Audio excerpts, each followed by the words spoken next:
fucks left. No, no. I have no fucks, right? Oh, oh. I have no fucks left. No, no. So fuck off. I'm busy. Bye bye. Piss off. Not sorry. Don't cry. Marriage. Marriage is what brings us together today.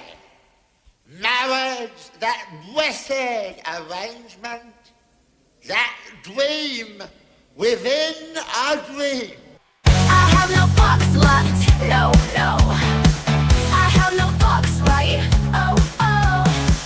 I have no fucks left. No, no. So fuck off. I'm busy. Bye We bye. are live and on the air. Greetings, salutations, welcome one and all to another episode of No Fucks Left. Actually, episode number 22, which in numerology is kind of special. And while I don't totally believe in numerology, I've always had a thing for 22. I don't know why. So here it is, episode number 22, and it's a dandy. It really is. We got a good one for you. I'm in a really, really good mood, and I'll tell you why. And this show is really exciting because we have a special guest. None other than my wife, the professor, will be in this episode as well. So I am excited. Let's get started right away with the word of the day. What's the word? The word of the day. What's the word? What will Landyn say? Because I'm in such a great mood, and it's pretty much because of two things. One, the Cubs winning, which you'll hear about in Cubs Corner. And two, my wife is on the show, and I'm so excited. She's had spring break, so we've been kind of just doing our thing. And I said to her, hey, I think you need to appear on the show. It's been a while. And she agreed. And so I couldn't think of a better way than to celebrate this by making the word of the day spouse. She is my gorgeous, beautiful spouse. I am hers.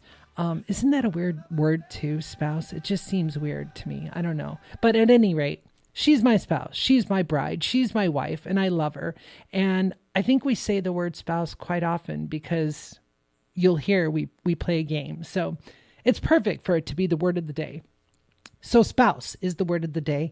And of course, you know what to do. Yell, scream, dance, sing, tell a joke, do something every time you hear that word. Maybe think of your own spouse or your soon-to-be spouse and call them and just tell them you love them. And tell them that you're doing it because Landyn told you to. And Landyn always leads with love. And you were listening to No Fucks Left. And I said spouse. Spouse, spouse, spouse, spouse, spouse. So that is the word of the day, spouse. Be a part of the community. Go crazy every time you hear it. And enjoy the rest of the show.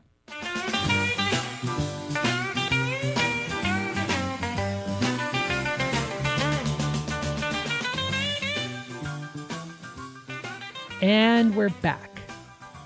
Not that that was a long pause, but you get it. So, as I said, very, very exciting show today. We have my wife, the professor, playing the Longlywed Game with me. That's something we made up. Kind of a very poor man's version of the Newlywed Game. So much so that we went over it back and forth several times on what the true rules were. And I still at least managed to get it so wrong. But it was a lot of fun. I loved having her on the show. I love any time she comes on the show, and it was thrilling to have her.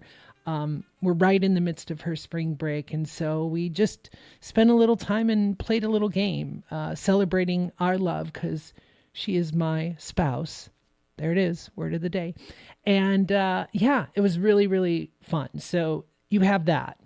Then, of course, you have a Cubs Corner because today was opening day. Oh, it was so exciting.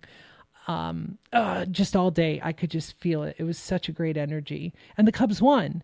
And I'll talk all about that in Cubs Corner. And then really, in terms of a monologue, I just have a couple of things that I wanted to just mention. First of all, today is World Theater Day. So celebrate theater all around the world. Basically, theater is probably, well, in my life, it's always very important. It's always very important because that's my entire life, besides my wife and Cubs baseball. But especially now, I'm sure you've heard about the hootenanny with Kennedy Center, and it's just, as artists, we feel kind of really under attack right now a bit. It's a scary time, especially because I was literally just saying to my wife the other day, first we had kind of the pandemic, which no one obviously saw coming, and it really hampered my industry. We were out of work for 18 plus months. And now, right after that, it took obviously a little bit of time to kind of get back to full steam, if you will, delivering at the results and at the level that we were pre-pandemic. It took a while. It took, I would say, at least 1.5 to 2 years for everything to kind of start to even out. And then we had a writer's strike, which really primarily affected, film, television, video games, etc., because it was a SAG-AFTRA strike. But it impacted a lot of actors, and especially writing-wise, I'm sure it somehow impacted new shows coming out in some way, shape, or form, because a lot of those writers kind of work in both mediums. And so we had that, and then we now find ourselves in yet another kind of sticky situation. And so just if you have actors or theater people in your life, reach out to them, find out how they're doing. It's a tough market right now to find jobs in. I'm struggling. I'm sending tons of resumes out. I am getting some hits, which is good, but it's just a really kind of crazy time for all of us, especially in the live theater world. So celebrate World Theater Day, reach out to someone that does theater and tell them you appreciate them, and support your local theater. Go out, see a show.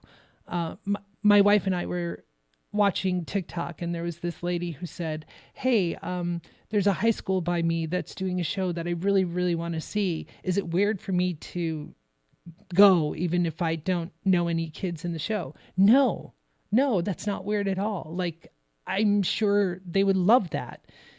In high school especially, you knew your friends and family were coming, but it was always exciting if someone that you didn't know just happened to come to the show and then afterwards singled you out with a compliment, or at least for me, those just tended to mean a little bit more, because it was someone that you truly didn't know, that didn't have to say anything to you, that had no skin in the game per se, and still found your performance really quite extraordinary. And that's always a thrill, especially in high school and college, which again, college theater, we don't just do shows in college just for the other students.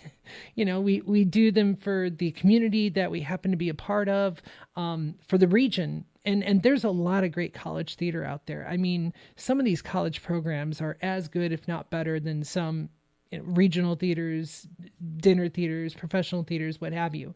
So World Theater Day, go celebrate theater, support the arts, especially this summer when a lot of summer stock theaters and small nonprofits and arts organizations are kind of doing what they can to give actors and technicians and crew people work and create new theater and create new stories and create new memories. In my opinion, summer stock were, in my career, some of the greatest memories and some of the greatest times I had. So get out there, support theater, and celebrate World Theater Day. Please. We really need that. Next, I would like to just briefly talk about this.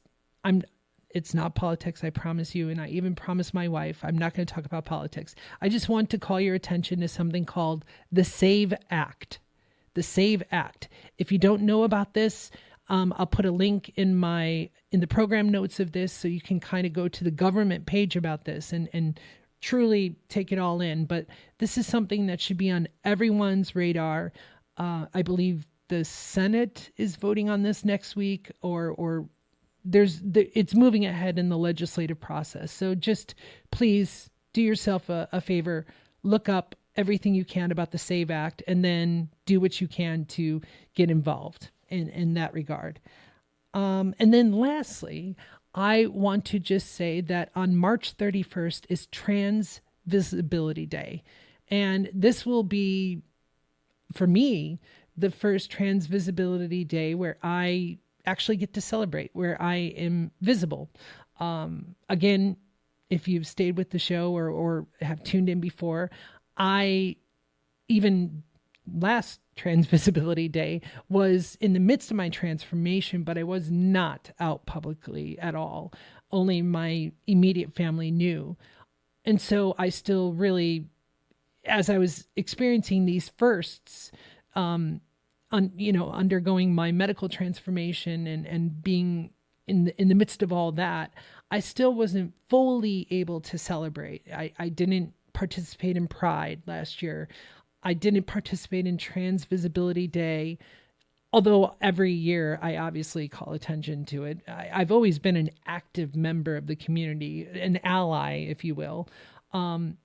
It's just obviously no one knew how I necessarily fit into the community. And I'm totally okay with that.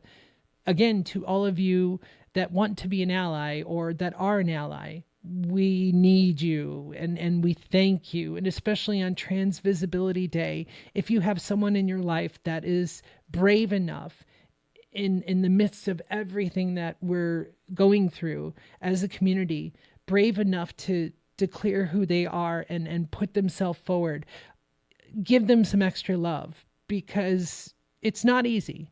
And it can be very tempting, especially given, like I said, everything that we're going through, to kind of just lay low or not necessarily put yourself out there. And if anyone does that, I don't blame you completely, totally understand.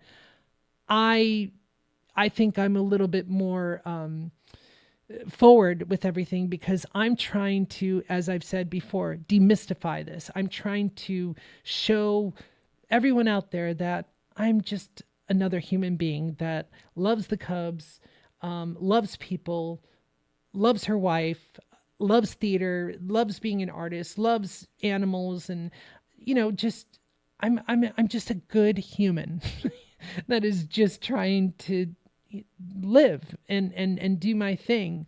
And I will say that I kind of love the fact that my wife is on this episode in particular, because I am talking about this idea of just existing and living and being visible. You'll get to hear two people that, without even knowing their gender or without knowing much of their backstory, you're just going to hear two people that are, in the grand scheme of things, pretty boring. And we're okay with that. We're old. We're fine with that. But more importantly, two people that are very much in love. My wife is my everything. I fell head over heels for her the second I just heard her name. And I kid you not when I say that. I just knew. I knew instantly. It was wild. I write about it at length in my memoir. Oh, which, speaking of which, another reason for me to celebrate. I am basically a day or two away from submitting my manuscript to start the editing process. So this is real, you all. Like, I'm doing it.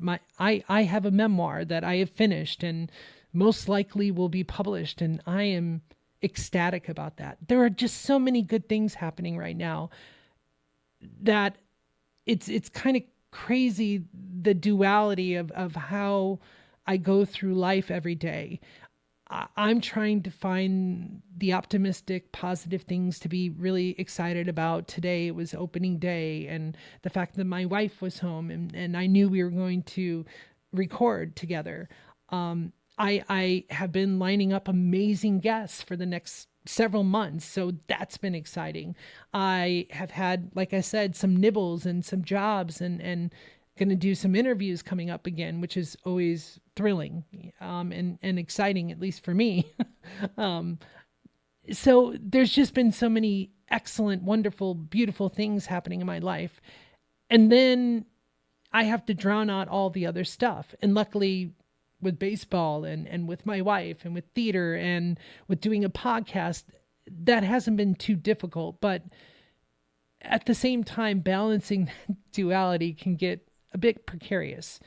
And so I am trying to live a life where I don't take these things for granted. I don't let an opportunity go by where I don't revel in something new, something I'm feeling for a first time. For example, tonight, I, during a break in the game, because it was a night game, so that means it was late here.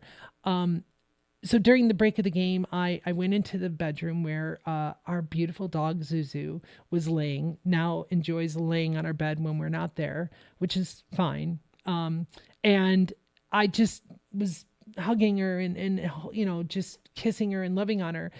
And I just thought to myself suddenly, God, I have like the perfect life, truly. I have the Cubs game going on in the other room. And at that time they were winning. So I was really ecstatic. And then we still won. I have this beautiful dog. I have my adorable cat, Thespis. I have this perfect wife. I made an amazing dinner that kind of was a little bit of a cheat for us. We had some burgers tonight, but they were really good. So everything was just really coming together. And I'm just trying to make sure I don't let those kind of feelings and those kind of moments go by without really reveling in it and really taking notice. And I just want to urge all of you to do the same, because if you're like me in any way, shape, or form, and you're feeling any of what's happening and you're trying to kind of find something to get you out or something to kind of be able to keep your head above water, I don't know if this is the right answer, but it is certainly a answer, which is just take the time. Take the time to enjoy the things that are going well. Take the time to look at what you do have. And again, you've heard everything that I'm kind of managing, Parkinson's and being intersex, trans, dealing with everything that I'm dealing with. And I just want to kind of maybe inspire you that if I'm able to still laugh and smile and find a purpose each and every day, I hope that can somehow be a gift to you and can somehow inspire you to do the same in your own life, because we all deserve happiness. Don't let anyone ever tell you you don't deserve happiness and you don't deserve good things. That's not true. You deserve every great thing that happens for you. And take the time to enjoy and relish those moments. I sure do. And it's getting me by. And with that, let's roll right into Cubs Corner. Who's the greatest baseball team around?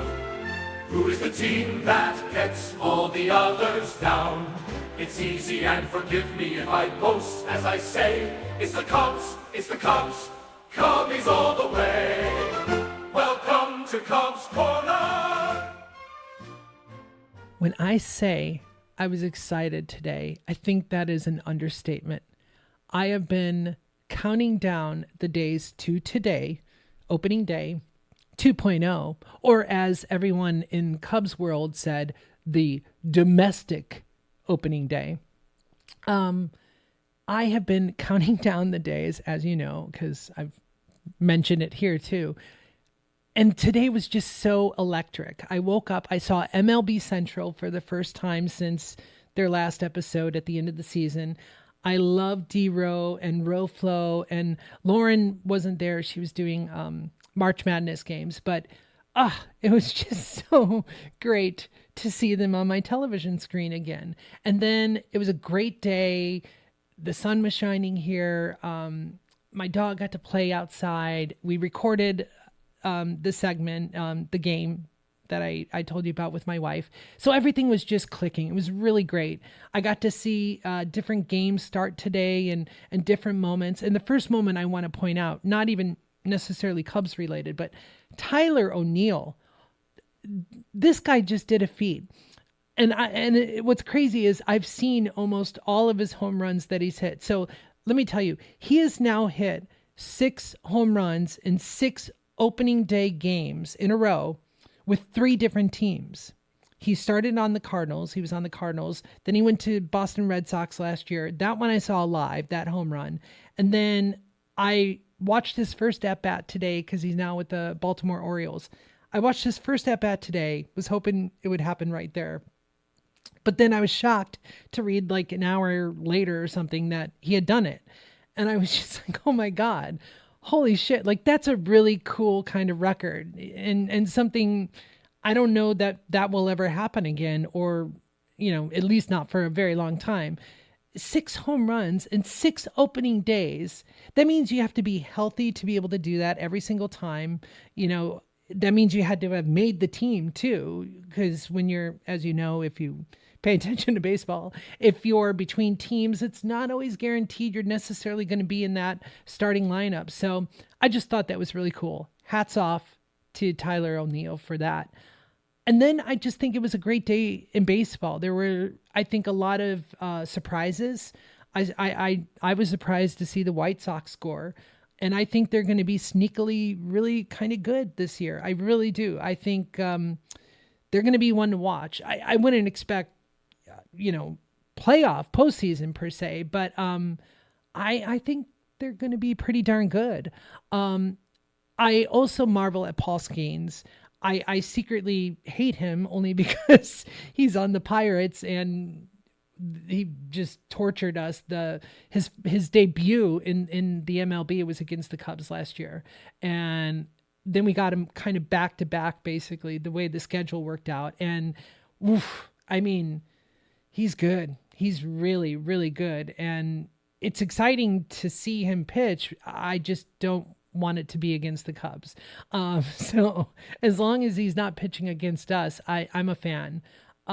And so just the feeling and sense of baseball today and all around and kind of the pomp and circumstance that comes with it, it's always electric. And then that takes us to the Cubs. Shout out to Boog Shambi, JD, and T-Mac. Oh, it was so great to, again, have them on in my living room and hear their voices and know that this is it. It's the start of the season. And wow, from jump, I felt so good about the team. I really did. It seemed like some of the things that we've, as Cubs fans, kind of expected to see or experience in a game, even as thrilling as opening day like this, didn't happen. Meaning this, and Cubs fans, you'll know, we actually scored runs when we had 2 outs. We actually got hits. We actually kept the momentum going. We took advantage of, I was about to say Kyle Mooney. So Zach Gallen was the pitcher for the Arizona Diamondbacks. And how my wife remembers him is that we both think he looks like Kyle Mooney from Saturday Night Live.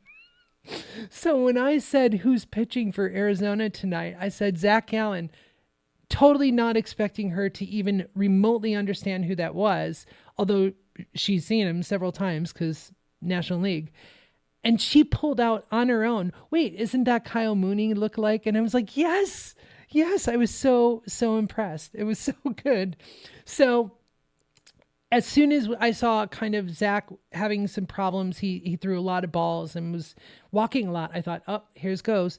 This is what the Cubs normally do. They have a great opportunity to seize, and then we miss it somehow. That happened in Japan.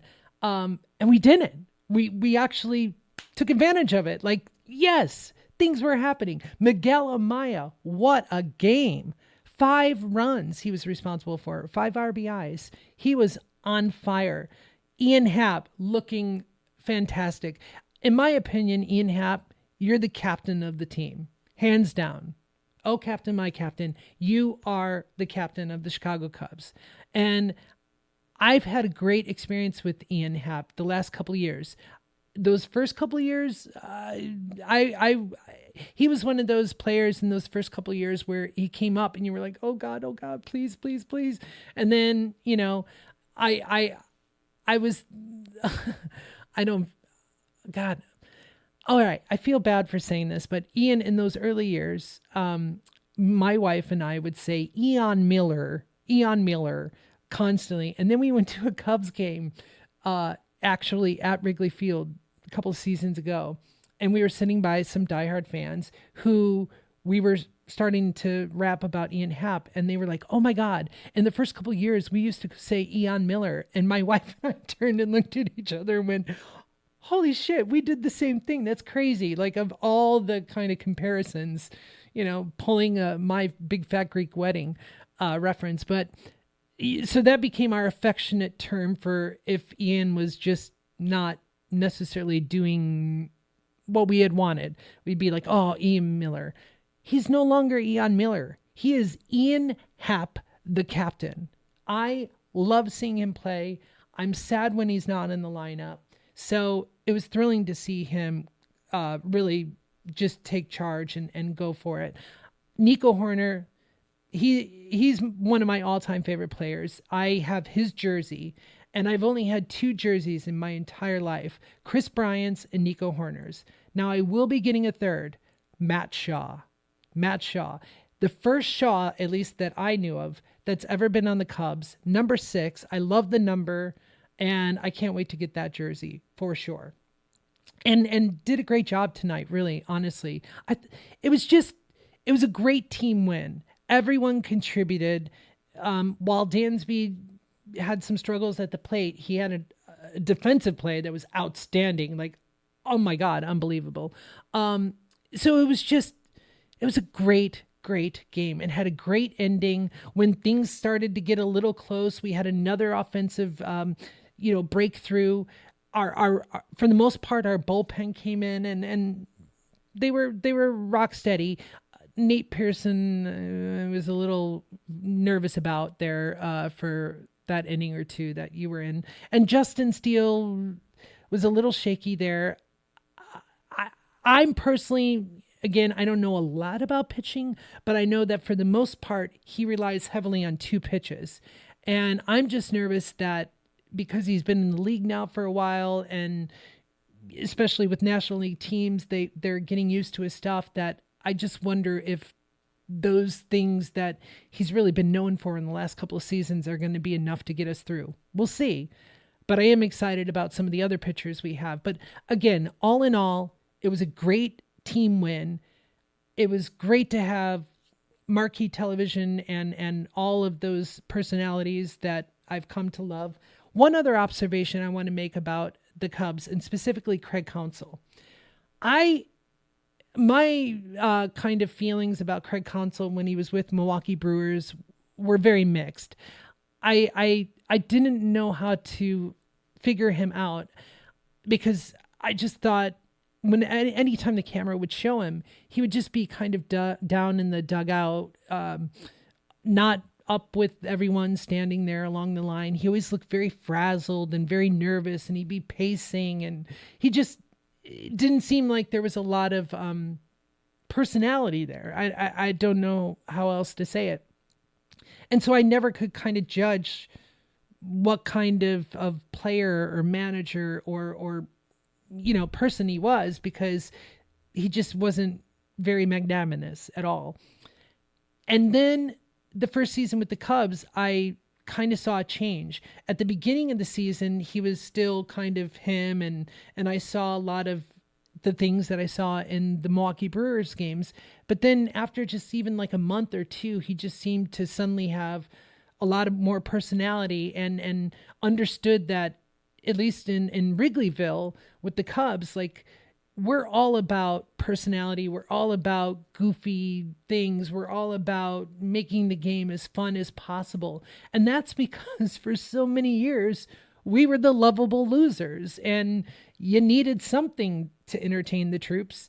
And so Harry would do the 7th inning stretch, and we even had pretty much the same singer do the national anthem forever and a day, Wayne Messmer, who, oh my God, I love that voice. And we had the bleacher bums, and we had all of our traditions. And so there's just kind of an atmosphere and a philosophy in being a part of the Cubs that I was really nervous was not going to align with Craig Counsell's personality. So tonight, I was totally surprised to see him on the rail with all the other managers and coaches most of the game. I saw him smiling a lot. I saw him engaging with the players. I just saw a Craig Counsell that I've wanted to see, that I was excited to kind of start seeing last year, that I'm seeing even more of, that just kind of seems to be what happens when you are around the Cubs, when you are around Cubs fans, when you are in Wrigleyville. You can't help but suddenly just kind of, I don't know, just take it all in and sparkle and realize that we're pretty unique. We're very special. The Cubs fans are diehard and passionate. We love our team.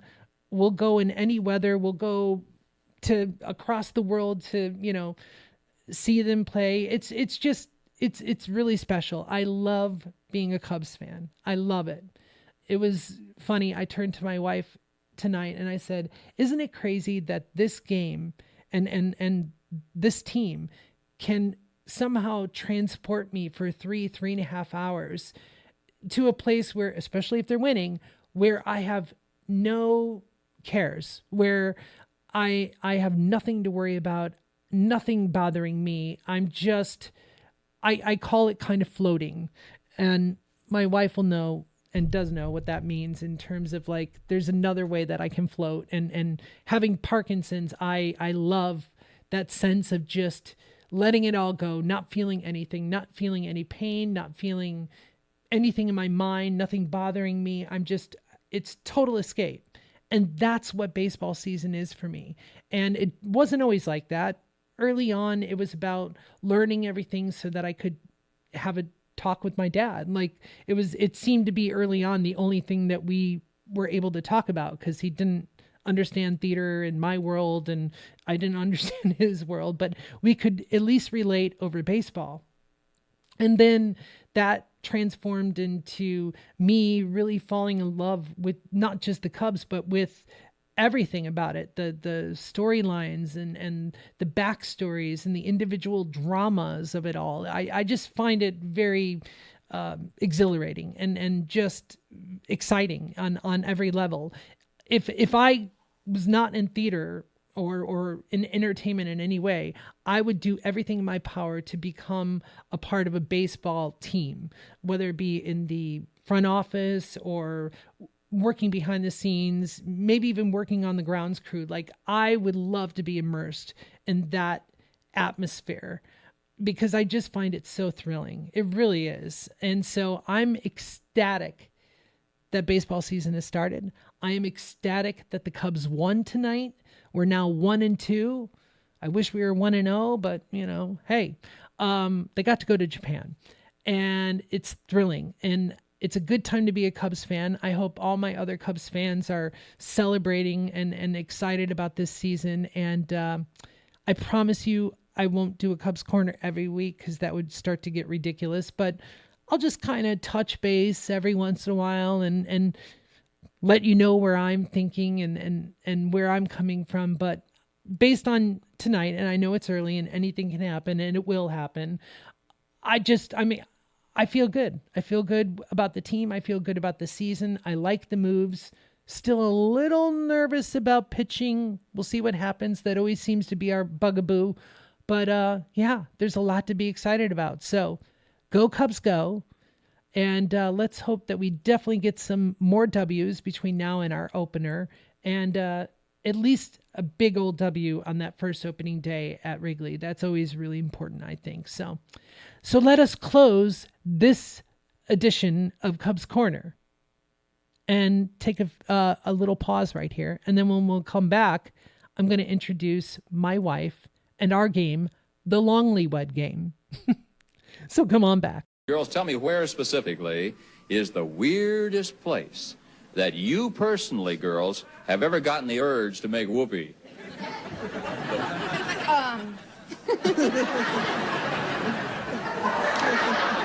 In the...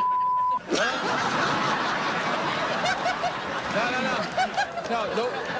It's All right. So without any further ado, I would like to introduce my wife, the professor. She is a marvel, as you're going to hear in this theme song that's coming out to introduce her and this segment. But I asked her, like I said, hey, since you're home on spring break and we are sitting here and I am tired, and I'm sure my audience is tired of just hearing me ramble on and on and on throughout the entire episode, would you do a segment with me? And even better, could we play a game? So we instantly went to like a Newlywed Game kind of idea, and we figured out our questions and all that stuff. And then I was like, wait a minute, we can't really call it the Newlywed Game because we're not necessarily newlyweds. We just celebrated 18 years. So it is called affectionately by us, the Longlywed Game, as in like Long Island. So you really want to pronounce that G, Longlywed Game. We had a lot of fun with this. I loved having her on the show.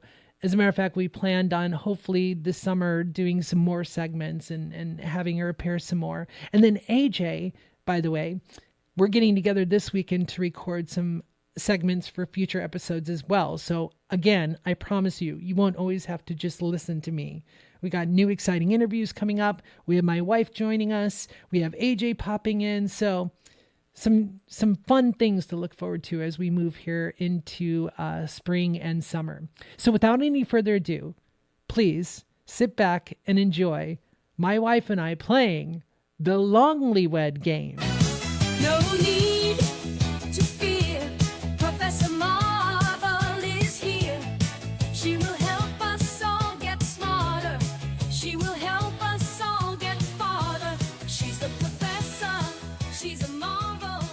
All right, everyone, welcome back. Now, as promised, I have my lovely, talented, beautiful wife next to me, the professor. Say hello. Hello. So that's her voice. And since she doesn't have work this week, we're on a little vacation, I asked if she would kindly sit in, and she said yes. So we're going to play a game called the Longlywed Game. The Longlywed Game.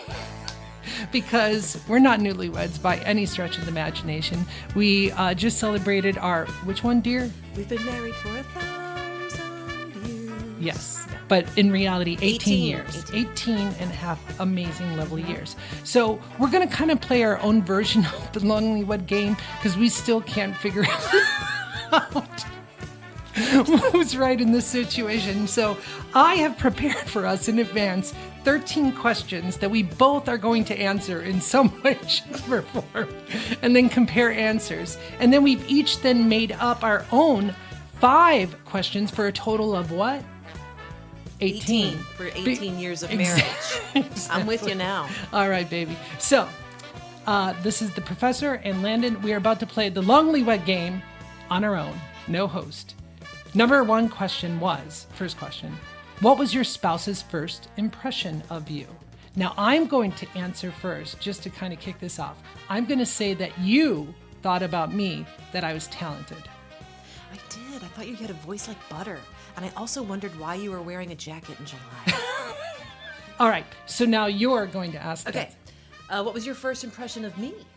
And I think she's going to say that when she heard my name, she knew she was going to marry me. Yes. That's the story. That's it. That's Okay, exactly that's it. I had already known I was going to marry you. I saw you instantly and went, yep. If that's, I said this to myself, if that is my wife, the professor, her name, if that is so-and-so, I'm in trouble. Like, yeah, I was already crazy about you. right. What's your favorite memory from your wedding day? You answer first. Okay, my favorite memory from our wedding day was when we made our lapel flowers together. It was so quiet, and it was just the two of us, and we didn't have, people talking. Yeah. So that was my favorite, but I feel like you're going to say it was going to Uncle Bill's afterwards with our friends. Oh, that's a good one too. I wrote the Muppets Take Manhattan wedding video. Oh, that was good. Yeah. That was good. Yeah. I totally thought that was it. Too many good memories to choose from. Yeah. All right.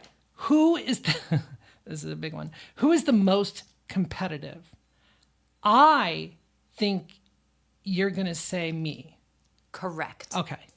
And I said it with qualifications, of course. I said outwardly it's Landyn, underhandedly it's me. Yes, I would most definitely say that. I would most definitely say that. All right, you take the next one. Okay, who has the most chaotic family? Now, this is a trick question because our families have definitely changed throughout the years. Yes. But I'm going to stick with, you think my family is the most chaotic. You are correct. Okay. You are absolutely. Yeah, I mean, when you end up in an FBI office. Yeah, like nothing can surpass No. that. And again, we both have very crazy families. do. Crazy, chaotic, Right. like, and we have memoirs to back it all up. But yes, without a doubt, when I find myself in an office, FBI office, over something related to your family, that's going to be chaotic. Right. That is going to right. be That's gonna really do it. fucking That's chaotic. going to do it. All right.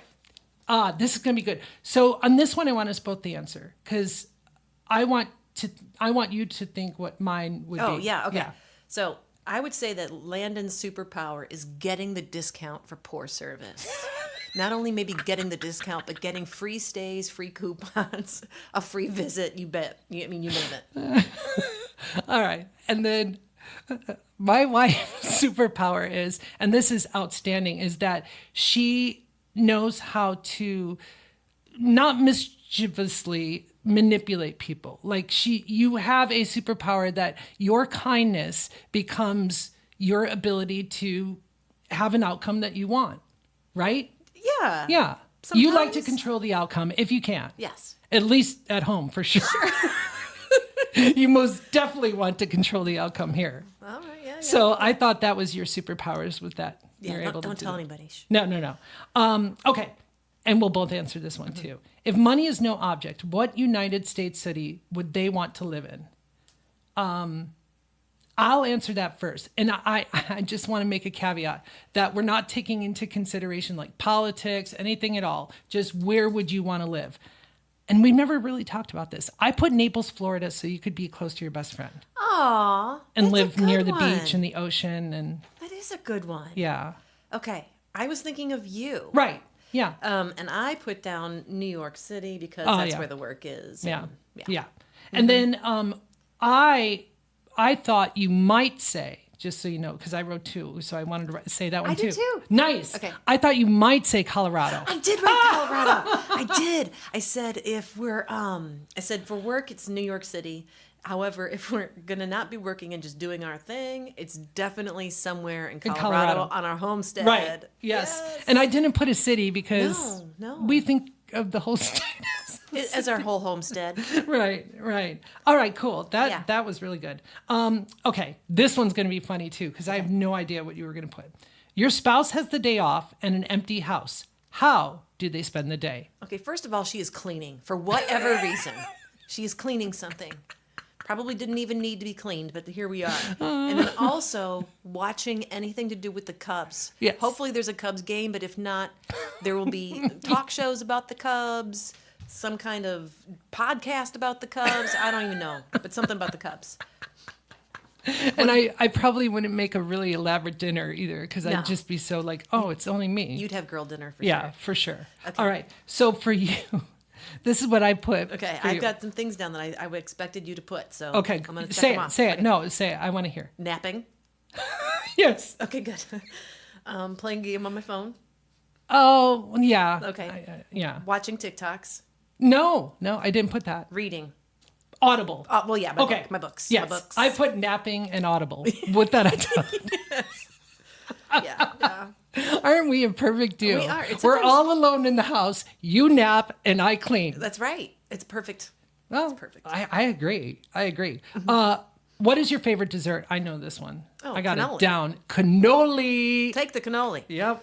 Without a doubt. What did you put? Because I'm top. Okay, I put anything with caramel, like Yeah. anything with caramel. Absolutely. But a close second is huckleberry ice cream. Now I wish I had some. I know. Okay. Let's go now to what is a surefire way to get on their nerves? Ooh, when Landon is in the middle of something, if I interject myself into it and try to take it over, or offer suggestions on how she could do it better, that's gonna fire her up. Oh, that's so funny, but I didn't do that. Okay, or sounding like a mom. Were you going, you're not my mom? Well, okay, yeah, that is.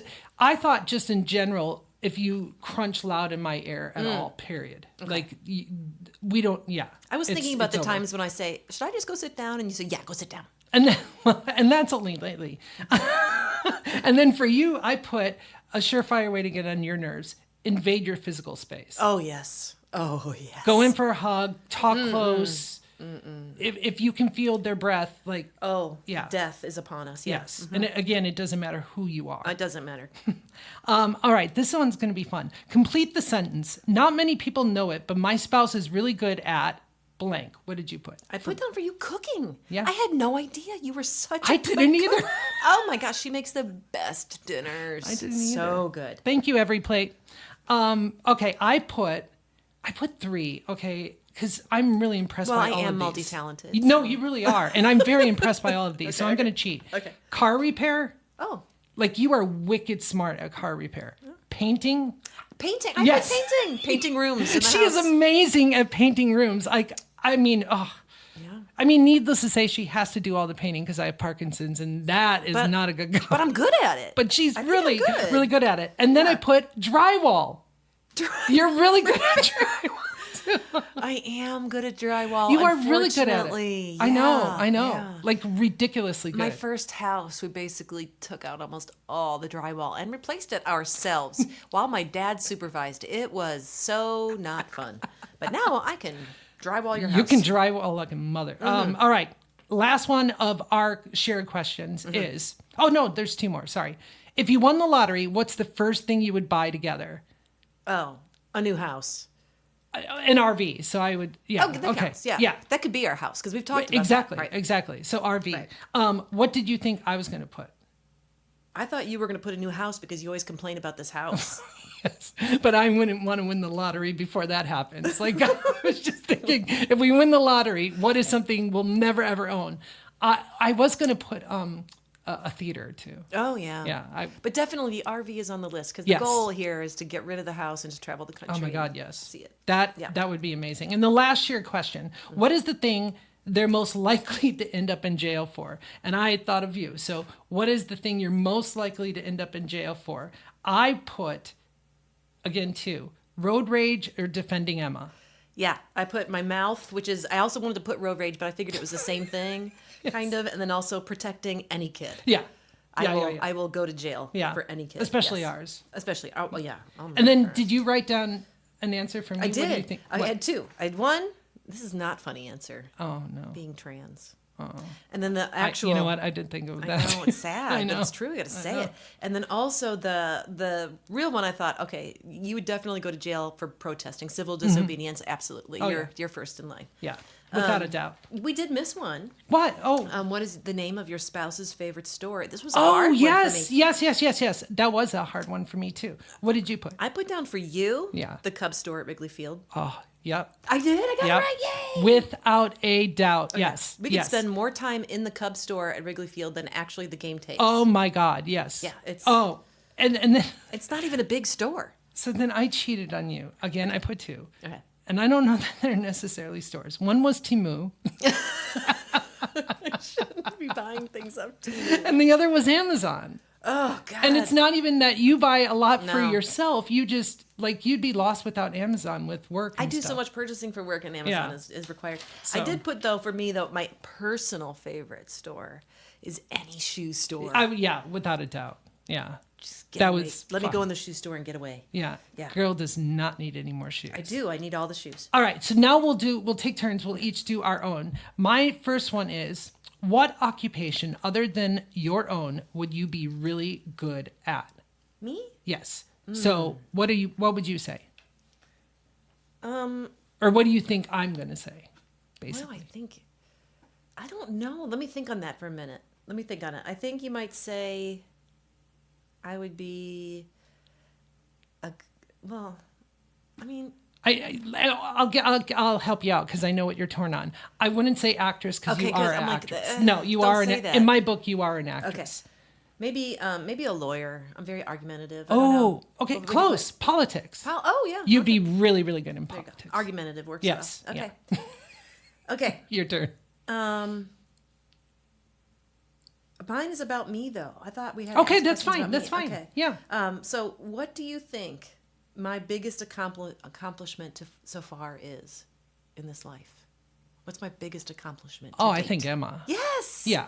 I made a great kid. Yeah, you did. She's Hands such a down. good She's- person. yeah. Oh, I love her. She's the Okay. best, truly. And that is an amazing accomplishment. Second only to having the smarts to marry me. Well, obviously. Duh. Okay. All right. What is your spirit animal? I love this. And I'm going to answer it, with you. Yeah. So what is your spirit animal? And I have a great answer. I do. My spirit animal. I don't know. I guess I feel like everybody says a tiger, but I feel like my actual spirit animal, an animal that I'm like. Right. Well, but Or again, that- from my vantage point, like try to anticipate what I thought of you, if you can. Or just tell me. A honey badger? No. I don't know. I think of you as being sleek and graceful, elegant, but you have the ability to, when needed, and be smart about it. So I thought you were a Black Panther. I was close to a tiger. Yeah. Oh, yeah. Yeah. Okay, that's cool. I like Because that. tigers generally just, but Black Panthers are very stealthy. Yeah, they're angrier. Yeah. Yeah. So Yeah. that's what I put for you. Yeah, tigers can be a little lazy. They lay around. Panthers are always the ones pacing at the zoo. They're pissed off to be there. They don't want people looking at them. That's so true. Hell no. Yeah. That's so true. Exactly. That's good. I That's know. good. That's your spirit animal. Yes. Okay.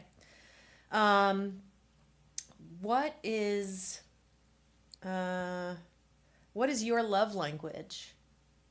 Oh, Jesus. For me, Yeah. what? What do you think? I think your love language is. Oh my gosh. I guess theater, right? I was here. I'm gonna be like when I say love language, physical touch, Oh. emotional support, acts of kindness, hugging.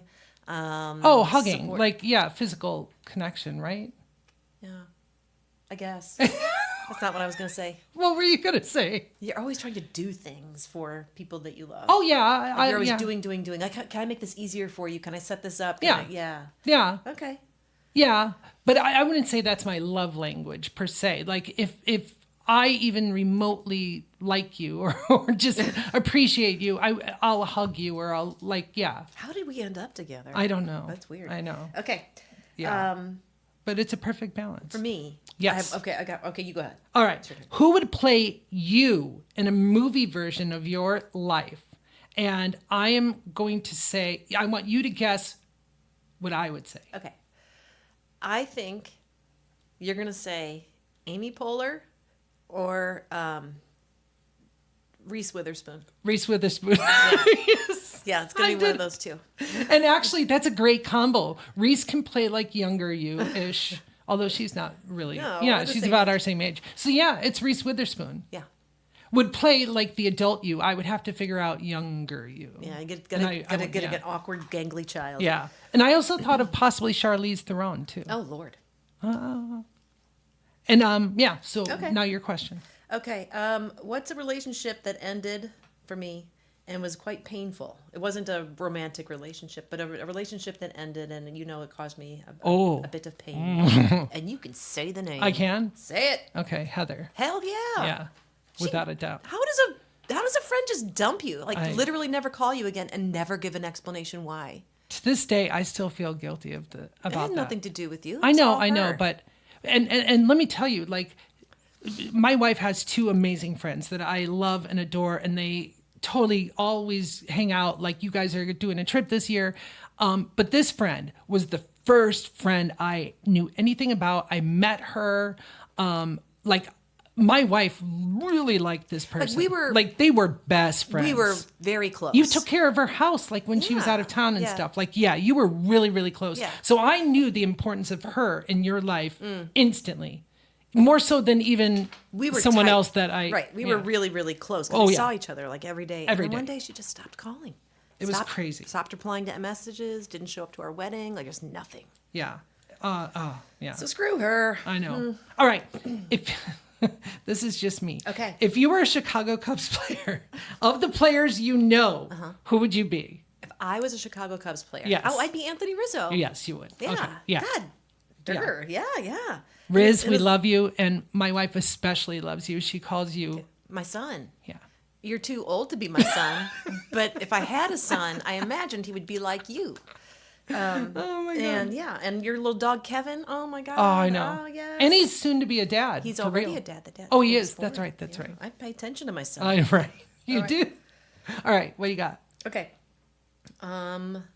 What? So I thought I was writing questions for me to answer. Just do whatever you what's the most embarrassing moment I have ever suffered? I've told this story countless times. Oh shit! I don't pay attention to the negative things. No, I'm It's kidding. funny. I know. But it's also embarrassing. It most embarrassing. Sorry. Wow. I truly don't know. I'll give you a hint. It was during a performance. Was it high school? No.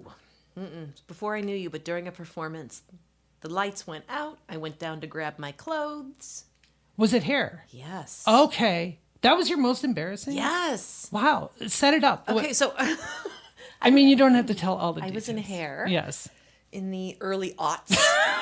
And at the end of Act 1, as you know, the actors are standing naked on stage to try to get your attention that this war and ending this war is so important to us that we were willing to stand naked on the stage to get you to listen. Okay, so, and believe me, I was like 25. I looked fabulous. So the lights go out. We've stood there naked. I've looked fabulous. The lights go out. We're all to bend over and grab up our clump of clothing that we've taken off and walk out of the theater. Well, as we were walking out off the stage, and it was a theater like it was a 3/4 round situation. Someone pushed me into the first row of audience members as they were trying to leave because, of course, the lights were out. And I am fully naked on the lap of some old man in the first row, straddling his leg. And every time I try to get up and leave, another cast member comes walking behind me and pushes me into this man again. So we finally get off stage, upstairs into the changing rooms, and I just told the director, can I please not go on for Act 2? And he was like, you're the lead. You can't not go on. So that was the end of Act 1. End of Act 1. So and he knows it's me. There's no way, because I was the one standing right in front of him. Holy so shit. yes, I had to go back onto Act 2 and act all sad about the death of Claude. Awful. So embarrassed. I was humiliated. Now this was a long time ago, so I can laugh about it now. But at the time, I was in tears. I was so upset. Knowing you, I can only imagine how horrible that was. I don't like being touched. I know let you alone, don't. Like, I know literally. exactly how you were thinking too. Oh I my can God. see you. I can see your face. I can see how you're reacting. You probably felt like you couldn't breathe, right? I did. Yep. Because it went from this beautiful Yeah. piece of art to porn show in like a second. I was so horrified. Well, I think it was already porn show. No, it was a beautiful artistic moment. In all my years of going to theater, I've never seen anyone. No, that's not true. I did see one actress here, Julie Layton, naked in that one show. Yeah, and it was really But that was artistic. the first time It was ever. It was well done. Oh no, I take that back. In college, we did Dracula, Mm. and somehow in college we got away with having one of our characters naked. Jeez, I know. that's a school. I know. That's insane. Western Illinois University. Go Leathernecks. All right, last question for me. If you could play any opposite gender role in a musical, who would it be? What would you say? Oh gosh, John Adams in 1776. Ding, ding, ding, ding, ding. That's exactly what I put. Yay, Yep. good job. All right. And do you have any more? Or are you good? I do have other questions. Just ask one more okay. so we can make it the 18. Here's what's my shoe size? Oh, your shoe size? Mm-hmm. 8.5. Right in there. 8.5. Eight. But good job. Well, okay. You have some that are 8.5. I do not. I do Really? Not. I do not have a single pair of shoes that are an 8.5. Have you ever worn an 8? No. No. Before I had Emma, I was a 7.5. Well, because for me, I'm 10.5, 11. So Right. it never depends. There's never been a true one. And then here's an interesting one, folks. Even in male shoes, I'm 10.5, 11. What happened there? I don't know. I'm 10.5, 11, and male and female.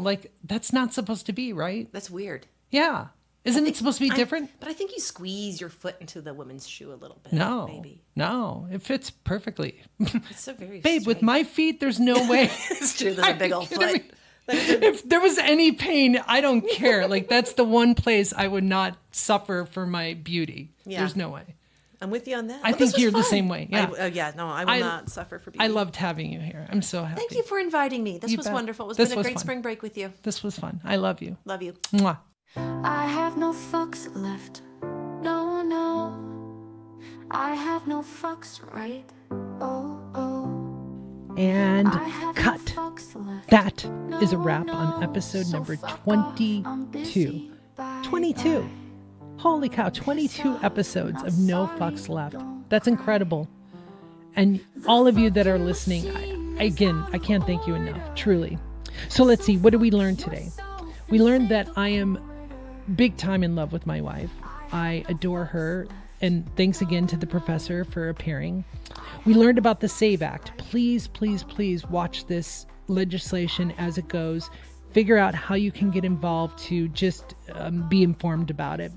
We learned that today is World Theater Day, so tomorrow, even though it's a day later, still reach out to someone that does theater in your life and let them know you appreciate them and you love them.